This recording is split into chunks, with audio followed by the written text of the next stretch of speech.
I just couldn't help but hear just the speech after speech at the MPC, whether it was from the state leaders, the ministers, the provincial chiefs. And there's a lot of mentions of President Xi Jinping about the party. Where are we now in this kind of leadership reshuffle?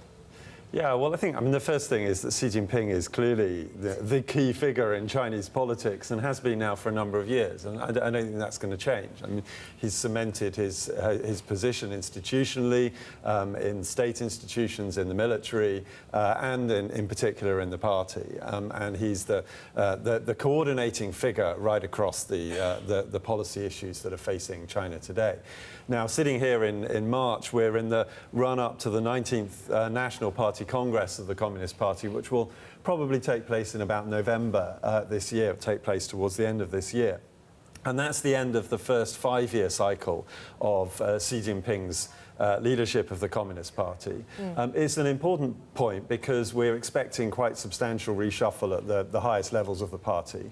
The Politburo Standing Committee, the core of 7 people, has 5 people who should retire, according to the traditional age limits, though there's debate and speculation as to whether all of those will, in fact, retire this time round.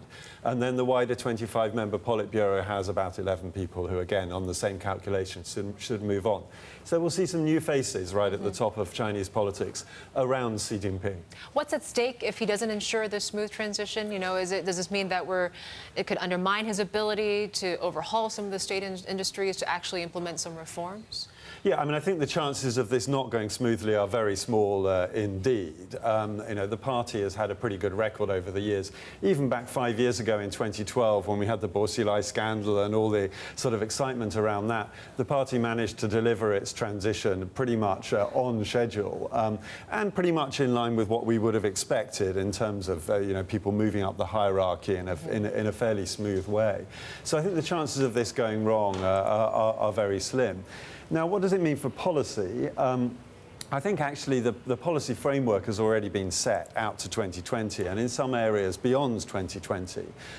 We've got the 5-year plan, which was approved last year, which takes the government through to 2020 in terms of economic and social targets.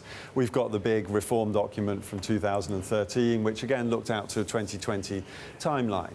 So I don't think we're going to see anything very new and substantial in the way of policy content. The more difficult question is what happens in reality? What's the implementation like? What actually happens on the ground? And that's tougher to predict. Tim, you're so right about that, right? I mean, they've got all their ducks in a row. They've got this plan, you know, they want to execute it. But you never know what's going to happen, and somebody named Trump might just help spoil all of that. You know, I want to bring in, I can't help notice the positioning, right, of Robert Lighthizer in the Senate confirmation hearing at a moment like this in China, where he says, look, China is the top, or at least one of the top of the U.S. concerns, and it should be very much so. So what do you think is likely to play out here? Yeah, well, I think, I mean, the external environment, the global uncertainty that we're facing at the moment, particularly about what the new US administration is going to do, clearly complicates this as a year for Xi Jinping and for the other leaders in China.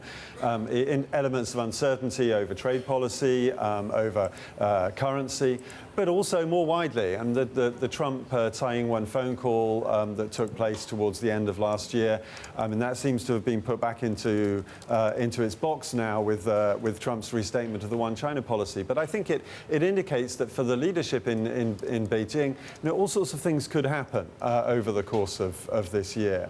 And I think it was quite striking that Li Keqiang, in his work report in the National People's Congress, used some quite strong language about that uncertainty and the dangerous external environment that China faces.